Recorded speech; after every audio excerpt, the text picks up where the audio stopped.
heartbreaking loss for our kids, for our staff, for everybody that puts so much effort into it.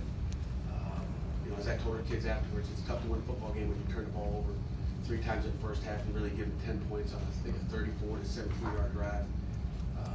Defense played well enough to win, except for the last play, and I think we probably gave up one big play the entire game, which doesn't happen very often, but it was the one play that they needed to put the game away, and we just didn't make enough plays, period. And there's plenty of blame, to go around, and it starts obviously with me and the coaching staff, and then trickles down to, to everyone in that locker room, that played it down or didn't play it down.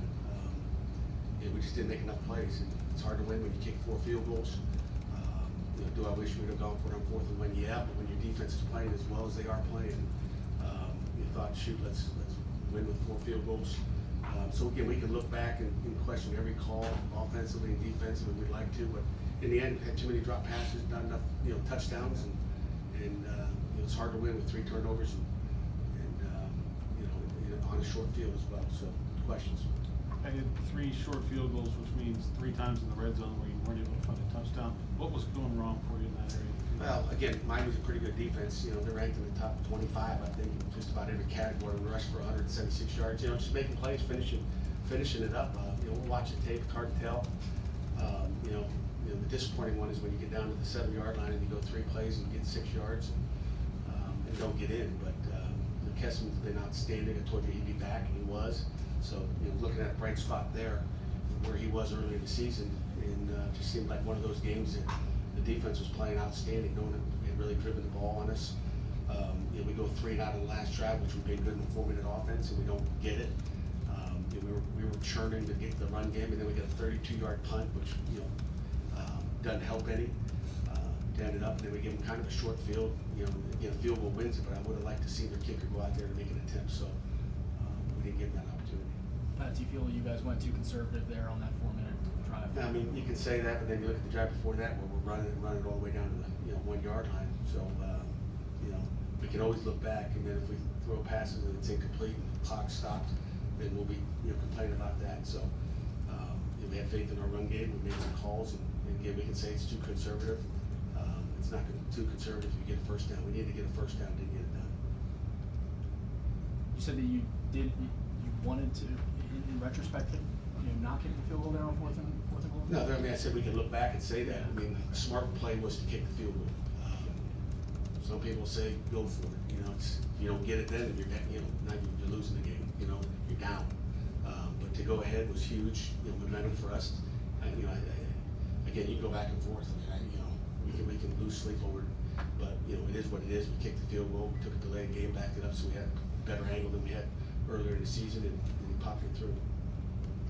It's if we go for it, don't get it, say the same thing. And again, they don't even have to score to win the football game. You didn't throw as much in the second half as in the first half because of their pass rush? Maybe again, I don't know how many drops. You guys probably counted them up and tallied them, but we just didn't make enough plays. Again, and the run game was going, Jerry, so we're going to run the football. Pat, you mentioned about how the defense was playing. If you go for it on 4th and 1 and don't get it, they have 99 yards to go. How much do you weigh that part of it versus going for it versus the field goal? We weighed a lot. You weighed a lot. And, tough decision. You're down, 3 points put you ahead, your defense is playing. I don't know.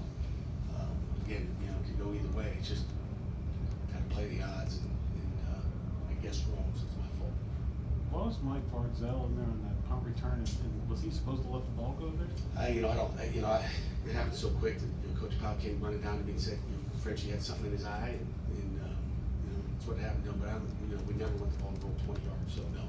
I'm not sure what happened on there. It's John Barzell's first time in there to receive it. He's got probably the best, surest hands we've got on the football team, and I'll have to look at the tape to see why and what happened there. Not a good move. The defense lets up obviously a touchdown at the end, but 16 points, that should be good enough to win, right? Usually, our goal is 17 points, but you got to score 18 to win. So, yeah. Was their pass defense doing anything differently to maybe confuse Kenny on those, especially those first two interceptions early? I don't know. It happened so fast out there. I could say that sitting on the sideline, I'm not sitting in the pocket being pressured and, look like a couple overthrows, but I'd have to look at the tape. Maybe it's a route, maybe it's pressure, I don't know what it is, but they were fatal. Speaking of fatal, how do you weigh the difference between the interceptions and the drops? I mean, the interceptions are obviously turnovers, but the drops killed you today too. Yeah, they did. And again, we've been pretty good. I know we had 3 last week. I don't know how many we had today, but even in the last drive, we got opportunities to balls, in our guys' hands and shoot. Maurice has a chance that thing may be gone. Even Malik might have been gone as well. The last one was a tough one. It was low throw, low slider. But we had opportunities and just didn't finish it. Anything final for Coach? Coach, thank you very much.